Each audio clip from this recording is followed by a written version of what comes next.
Good morning. We're entering the parish of Bayou Sara, or what once was Bayou Sara. It's founded in 1790 by a man named John Mills.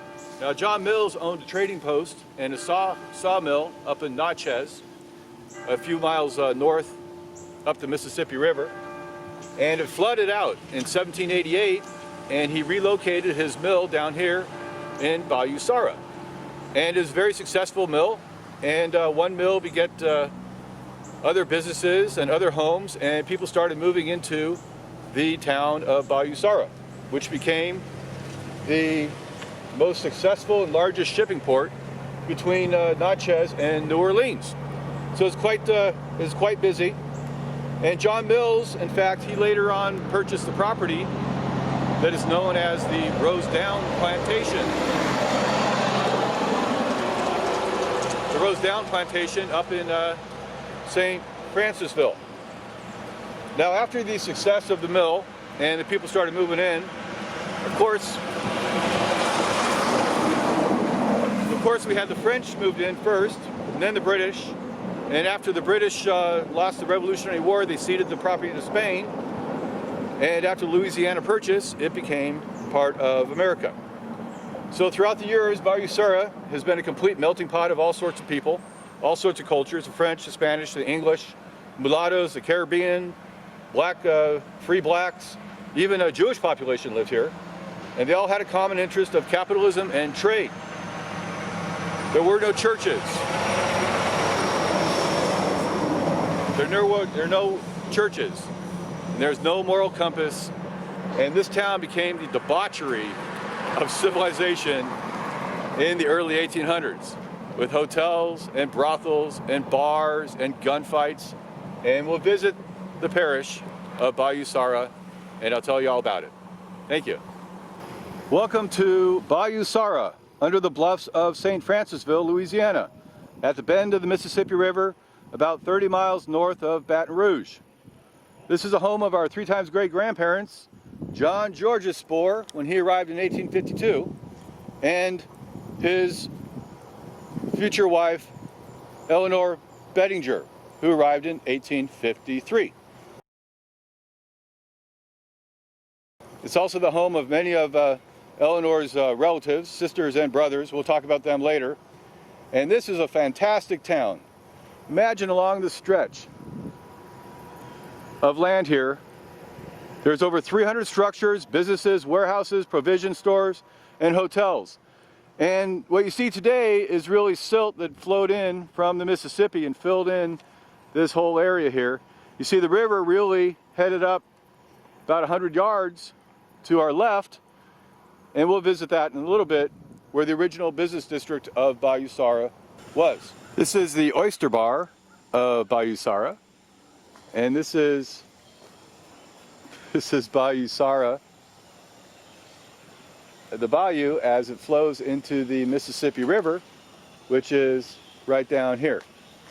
So back in its prime, in the 1820s and the 1830s, there was over 300 businesses or structures lined all the way up and down this bayou.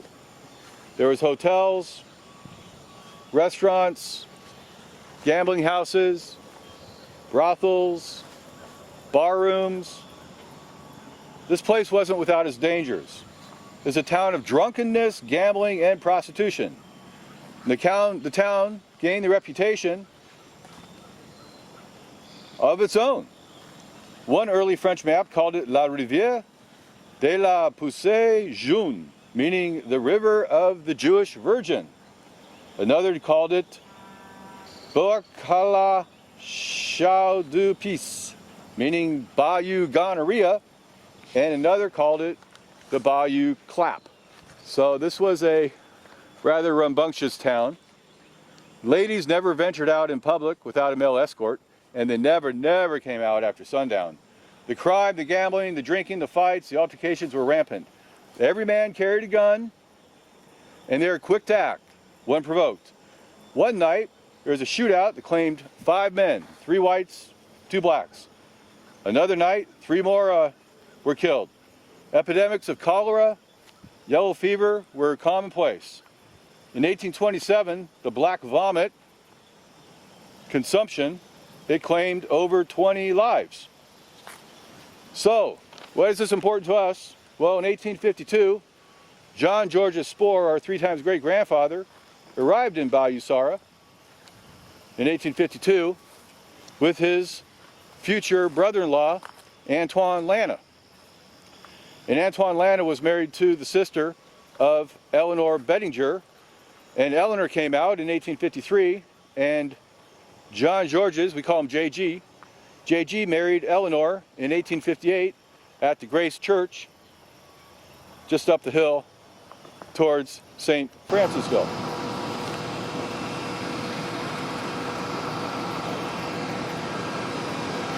This is the American Queen parked on the docks of Bayou Sara. And she's a complete replica of the original steamships that used to frequent up and down the Mississippi River, bringing people from up towards Illinois down to New Orleans. And they'd stop here to unload and have fun in all the entertainment that Bayou Sara had to offer. From its hotels, gambling casinos, brothels, shops, and of course the cotton plantations and the industry that came and flowed in and out of Bayou Sara back in the heyday of the 1800s. American Queen. So this was the largest port between Natchez and New Orleans. It was a plantation town, and the barges and the ships would come in. They'd unload their wares from the north, and they'd load up on cotton and other plantation crops to head up to Illinois and the northern states. And they also would reload the wares here to head down to New Orleans. So it's quite a busy port. And like I mentioned, there's over 300 structures that were established up and down this bluff. This is the West Feliciana Railroad. It's one of the South's earliest railroads, and it ran from St. Francisville, right here, to Woodville, Mississippi.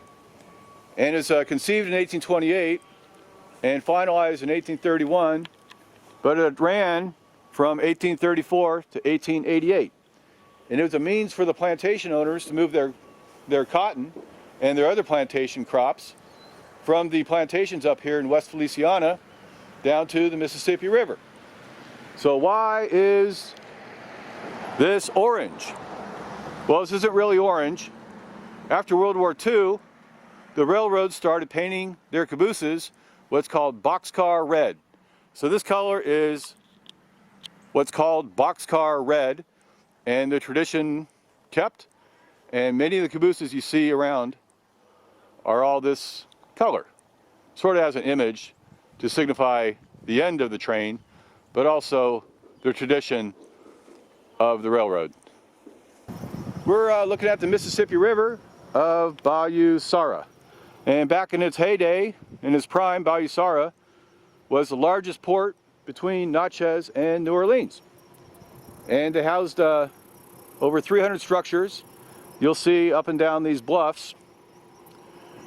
And one eventful entertaining venue they had was down here. They would always have a giant gunboat show, fully with a floating barge and a nightly orchestra.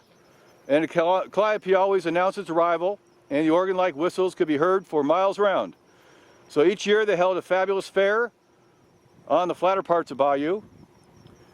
There's a display of jams, jellies, preserves, pickles, cakes, pies, vegetables, other plantation products. Prizes were given out for the most excellent quilts and embroidered items. Big pavilion tent, there was a big dancing hall, day and night, and music furnished by several bands during the week. There's even a baseball field.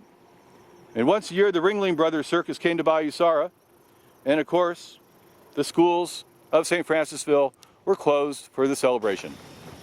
Now, when the Spors were living out here, the Bettingers and their relatives, the Lanas, the Myers, the Lebrettes, well, in 1855, there was a giant fire that rampaged through the almost the entire town and burned down many of the structures, including one of Eleanor's sister's homes, Uranie Mare, and she ended up going back to France.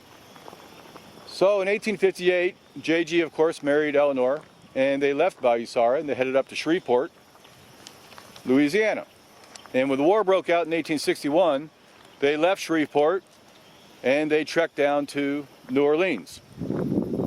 Now also during the war, in 1863, the Union gunboats situated themselves out here in the bayou, out there in the Mississippi River, and they bombarded the town. And they pretty much destroyed it, and they also launched their cannons up to Francisville. And to add insult to injury, bad weather and boll weevils destroyed many of the crops and the businesses, and they were forced to close their doors. But the final blow to Bayou Sara, it came 50 years later. The rainy season of 1912, the melting ice and the snow from the north, the Mississippi began to rise, and they started to flood the lowlands. The levees became threatened. More rains, more wind. The citizens of Bayou Sara worked day and night preparing for filling sandbags and blocking the flood, but to no avail. Eventually the rains did stop on May 2nd, 1912. Before the classes began at the schoolhouse, the whistles began blowing and the bells began tolling. And everyone on the bluff, they knew what happened. They ran to the hill to take a look down on Bayou Sara, only to witness the wall of water rushing in, swallowing the once prosperous little town. The roar of the onrushing water could be heard for miles. The crevice was 187 feet wide, the water 9 feet deep. The next day, only the tops of the houses were visible. The ones that still existed, the other ones were washed away. But later on, they did salvage some property and they took it up to St. Francisville. And this is what you have left today of the once booming Bayou Sara, the largest port between Natchez and New Orleans. And on the bluffs here, as it erodes, you can find old remnants of the old town. People come down here hunting for bottles, ashtrays, vases, other items that might have been trapped in the silt and the floods. And you also find an occasional alligator, but I don't see any alligators. I just see a couple egrets out here enjoying the day. So that's our story of Bayou Sara. And we lived here from 1852 to 1858. Survived the big fire, but avoided the Civil War. And we're going to head on down to New Orleans and visit the rest of our spores at the Metairie Cemetery and the Greenwood Cemetery, where they're buried today. Thank you.